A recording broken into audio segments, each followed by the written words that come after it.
আমি জানি না এই তরকারিটাকে লাবড়া নাম দেওয়া যায় কিনা, কারণ লাবড়াতে অনেক সবজিপাতি পড়ে। আমার কাছে সেরকম কিছুই ছিল না, তবে স্বাদ এতই ভালো হয়েছে যে আপনি ধরতেই পারবেন না এটা অ্যাকচুয়াল লাবড়া নয়। একটা শুকনো কড়াইয়ে 1 চামচ জিরে, ধনে, মৌরি আর 4টে তেজপাতা ভালো করে ভেজে নিয়েছি। আগেই কিছুটা আদা আর কাঁচা লঙ্কা বেটে রেখেছিলাম। মশলাটা ভালো ঠান্ডা হয়ে গেলে এটাকে ব্লেন্ডারে গুঁড়ো করে নেব। আর যে আদা কাঁচা লঙ্কার পেস্টটা ছিল ওটাতে 1/2 চামচ হলুদ গুঁড়ো, লঙ্কা গুঁড়ো, জিরে, ধনে মিশিয়ে দিয়েছি।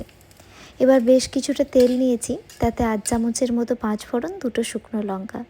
প্রথমেই বেগুনটাকে একটু হালকা করে ভেজে নেব। আসলে এটা 5 ফোড়ন দেওয়ার আগে ভাজলে ভালো হতো, কিন্তু আমি ভুলেই গিয়েছিলাম তাড়াহুড়োতে। এবার এক এক করে সবজিগুলো দিচ্ছি। আলু, বরবটি, কুমড়ো এগুলোকে লো টু মিডিয়াম হিটে ঢেকে ঢেকে 5-7 মিনিট ভেজে নেব। 5-7 মিনিট পর ঝিঙ্গেটা দিচ্ছি। এতক্ষণ পর্যন্ত আমি কোনো রকম নুন দিইনি, যেহেতু ঝিঙ্গে থেকে জল ছাড়ে। তারপর মশলাটা দিয়ে দিলাম। ঢেকে ঢেকে আরও 5 মিনিট কষিয়ে নেওয়ার পর বেগুনটা দিচ্ছি। এরপর আরও 2 মিনিট নেড়ে ছেড়ে কষিয়ে নেব। তারপর দেবো পরিমাণ মতো নুন আর অল্প একটু গরম জল, যেহেতু সবজিগুলো এখনও 30% কুকড হতে আছে। 10 মিনিট পর ঢাকনা খুলে দেখলাম সবজি সেদ্ধ হয়ে গেছে। জলটা ভালো করে শুকিয়ে নিয়ে যে মশলাটা গুঁড়ো করে রেখেছিলাম ওটা উপর থেকে দিয়ে আবার একটু নাড়াচাড়া করে নিলাম।